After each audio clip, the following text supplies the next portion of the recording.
Suspected Devil's Den killer Andrew McGann is set to be back in court this week. He faces 2 capital murder charges in the deaths of Clinton and Kristen Brink last July. He'll appear before a judge on Wednesday in Fayetteville. Motions were filed this month, including one from the defense that claims a campaign video for prosecutor Brandon Carter violated a court order.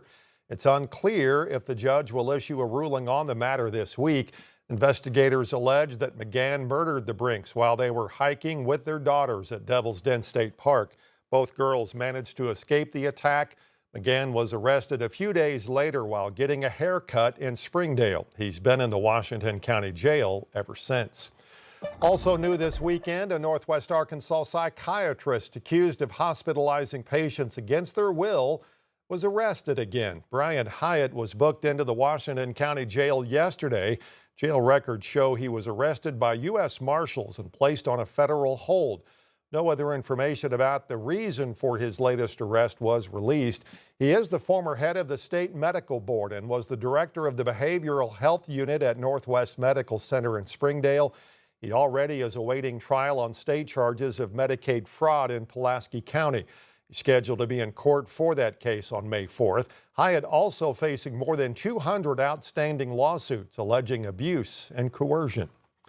We're learning more about a deadly crash involving a motorcycle last week in Benton County. State police report that Michael and Frida Cordes were killed when they were hit while riding on Highway 62 in Avoca. Both victims were from Rogers. Now, the report does not list the other driver's name or details about their condition. April is Child Abuse Prevention Awareness Month, and one local advocacy center is taking a unique approach to promote the month. The River Valley Child Advocacy Center in Clarksville and Russellville has been helping families since 2018.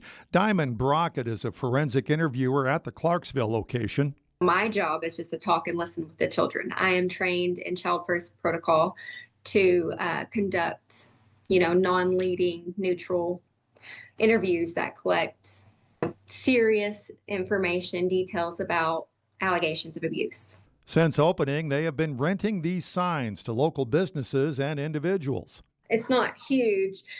You just kind of staple it in your yard, or if you have a window, no yard, then some people just kind of stick it up there. She says these signs not only help with awareness, but with prevention.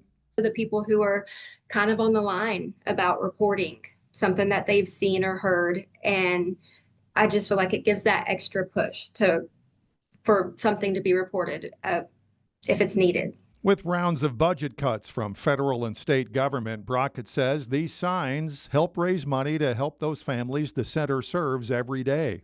We lost our prevention education specialist due to the funding loss, and so that was the person who went into the schools and just made an impact there and reached different people in the community. It'll cost you all of $25 to rent one of these signs.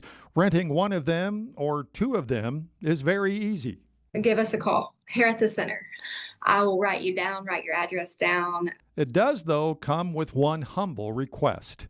I do want a picture because I love, that interaction, that engagement. I love also thanking the businesses and individuals who do help us out. So I will bug you for a picture. If you would like to rent one of these signs, you can contact the RVCAC at the number there at the bottom of your screen, 479-440-8016.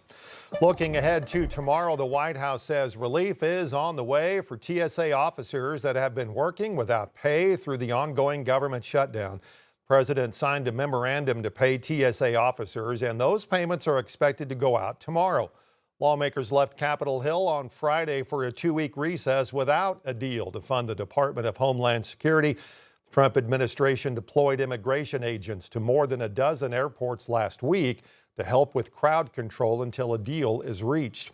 Arkansas Senator Tom Cotton, meanwhile, spent the morning on the networks discussing the war with Iran. He spoke in favor of the campaign, saying he believes it's nearing its end. Senator also warned that pulling back too soon could leave U.S. troops and allies vulnerable to future attacks. I've said from the beginning I expect this campaign to last weeks, not months, and I think that's still a good estimate, but we have to see it to the end. We cannot stop early and allow Iran to have the military capability to continue to terrorize the United States and the rest of the civilized world. Senator Cotton says the White House and the Pentagon have outlined the end goal to strip Iran of its ability to launch long-range missiles and prevent any future threats to the U.S. or its allies. Today at the Vatican, Pope Leo called for an end to the fighting in Iran during his first Palm Sunday as leader of the Catholic Church. The message came during his Mass at St. Peter's Square, where he appealed for reconciliation, peace, and dialogue in the Middle East. Pope made an historic visit to Monaco this weekend, becoming the first pope to visit the European city-state in hundreds of years.